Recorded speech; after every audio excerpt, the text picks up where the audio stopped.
Widdz here, and in today's video I figured I would go through a solo build for Retaliation mode. Obviously this build works anywhere in the game and you can play it in group, but I definitely think it shines playing solo, and especially if you just want to have a chill time and not worry too much about dying, because it comes with great damage and great survivability. I will start off firstly with some gameplay, and then I will go through the build and give you some options and how you can adjust the build to your liking. So my partner, My Protein, have 45% off today and the whole weekend. So if you're looking for protein or workout supplements, then use code widdz for 45% off. I mean, this feels good, dude. I kind of missed Backfire a little bit. Beginning of the season, I played it a lot, though. Like, the amount of damage you're actually doing there and the amount of damage that you soak. Pretty freaking nuts. Like, I'm just soaking everything and, like, not really giving a fuck because I don't have to. Cover-based shooter, by the way.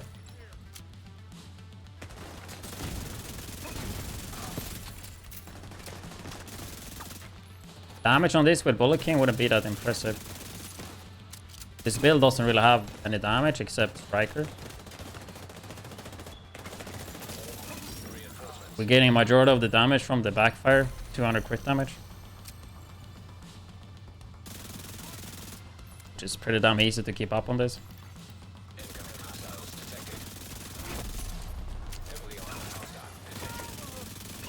Takes some time to build up Striker, but I feel like in Retaliation it should be pretty good to run the chest.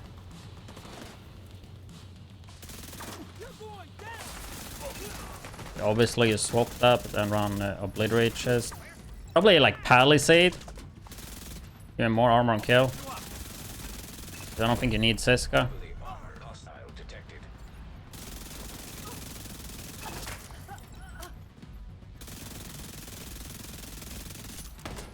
Like, also, if you don't have Memento, you can run the Liquid Engineer.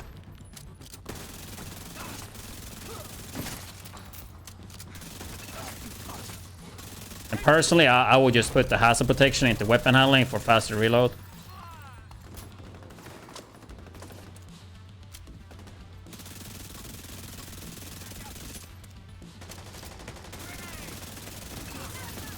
Damn, he revived the boss. Or can see a lot for damage. Even more elites, right? That's why I think like a build like this is so good.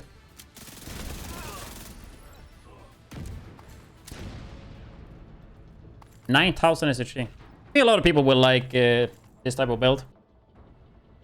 Starting with the actual gun, so we are using Backfire again, and it actually is still really good. If we take a look at the base gun, you want to make sure the attribute you get damage to target out of cover for the max damage. What makes the gun really good though is the talent, because this gives you up to 200 critical hit damage. It is a bit of a build time, but if you're doing Retaliation, maybe even Legendary, it is pretty easy to build up the stacks. And when you have 200 stacks being max, you will not apply any bleed to yourself. You will be immune. There is of course ways that we can deal with the bleed, but I wouldn't worry too much about the bleed. It is a little bit annoying though. We reload here, you will get the bleed right. But honestly, if you can watch my gameplay as well, like, I don't really notice it because most of the time you will be at 100 stacks. But we will go through that later. And quickly, if you're wondering how to get the Backfire, you can easily farm it. You can of course get it by target loot farming SMGs in places like Countdown. But personally, I would recommend you to grind the Retaliation for the exotic blueprints. So we can see right here, Outcast with Kill Squad blueprints will grant you Backfire. There is quite a few though, so it might take you a bit of time, but if you grind Outcast and make sure you kill the Kill Squad, you will get it eventually. So really nice, but a guaranteed way to get it. Second gun, I'm using a Lifty. Any AA12 works, mainly to build stacks with this one, so I go rate of fire, weapon handling, and reload speed on that one.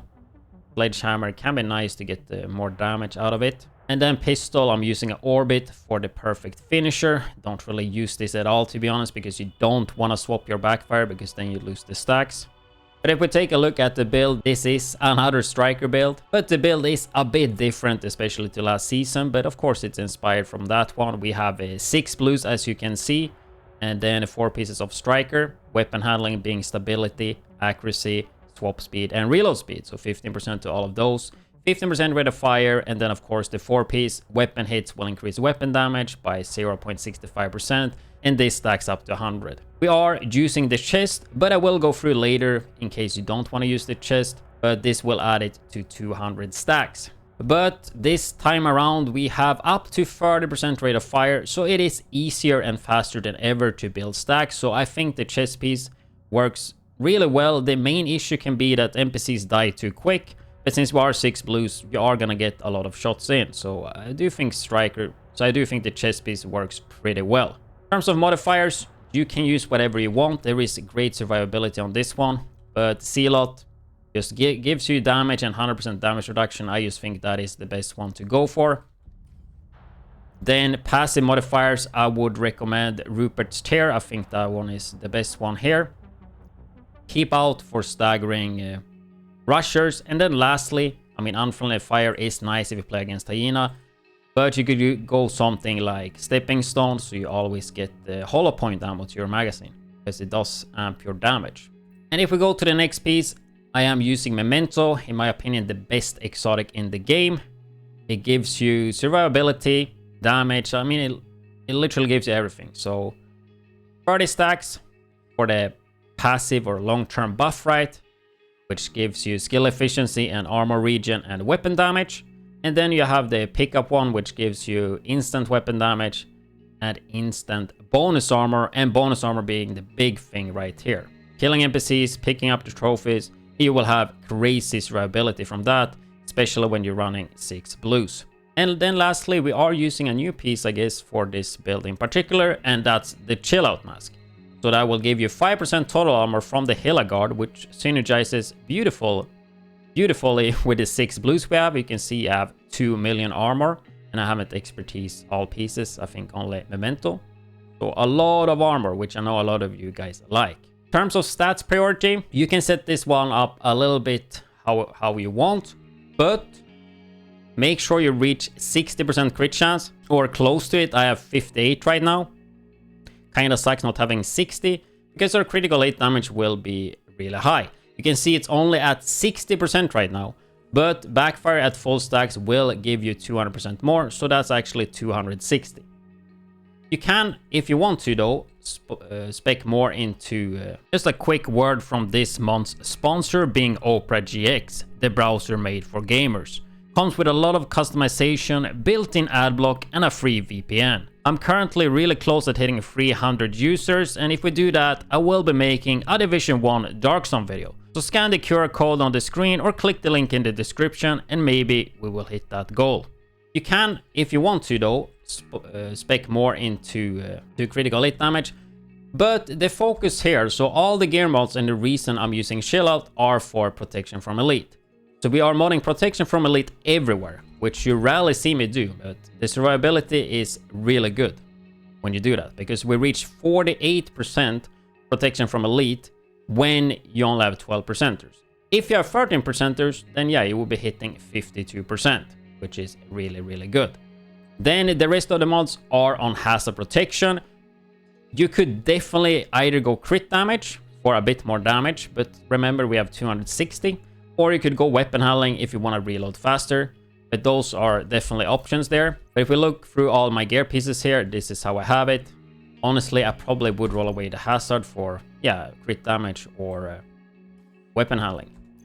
Still think the damage is good enough though, so I mean, might as well have some extra hazard. But yeah, this is how the pieces looks like. Using a lot of pieces from last season, so should be a pretty easy build for you guys to do. And yeah, in case you're wondering where to get Chill Out, or if you don't have it, you need to kill the Loot Goblin. I don't think you currently have the items though. But if you don't have that and you really want to prioritize protection from elite, you could craft like a improvised glove. We take the glove for example, because it comes with a gear mod slot, right? So then you can put protection from elite right there. But yeah, you don't get any brand bonus, but you get the gear mod instead. So it's like, yeah, you get a brand set that have 12% protection from elite. So that is a way you could do it. So this is the way I prefer to run this. You can, however, swap out the chill out, maybe just go a Seska Obliterate chest piece, that works as well. If you don't have Memento, you could just run a backpack with Bloodsucker. Liquid Engineer would be pretty nice for that if you want to max out the Bloodsucker. But you could go like a Seska backpack Bloodsucker or a Hilla Bloodsucker backpack to use until you get Memento. And I guess I forgot to mention, but yeah, farming Outcast, you get Backfire from Kill Squad, also Memento. So trying to farm for both of those, you should get the... yeah, I mean, you just farm the same thing, right? So it's pretty doable to farm for those. In terms of skills, nothing new here. I like to always run a Revive Hive. There's no need for it, but it's just nice to have. So that's kind of what I'm running. And then, of course, since we have 6 blues, the shield is going to be maxed out. So definitely want to have that one. Even though with this one, you don't have to use it all the time. And then specialization, I am using Gunner. Nothing new there. Just the best one in general, especially for PvE. Mainly for the 10% armor on kill, but also every third reload faster. And then the barrage for rate of fire increasement. And make sure you get SMG damage. As you can see, I don't have. So I guess the gameplay you will see, I did not have it. So make sure you get that one. I think worth to note though, in case you do like Survivalist, you could use that for the 10% increased protection from Elite, which could bring you to 62% protection from Elite with this, which is really good. I don't think you have to focus that much though. Having around 48 to 52% is definitely more than enough. But yeah, that covers this Backfire build. And yeah, Backfire was actually something I did use on day one. So I just did a small few tweaks here, since I personally don't feel like I need Hazard, and just went protection from Elite instead. Trying to replicate it a bit from last season, I guess. But yeah, you could definitely swap the protection from Elite and go for Hazard if that's what you want. But just a little video with the Backfire, definitely worth to use. Hope you guys enjoyed the video. And if you are interested in more videos like this, then make sure you hit the subscribe button. I will see you guys on my stream at twitch.tv/widdz or in the next YouTube video.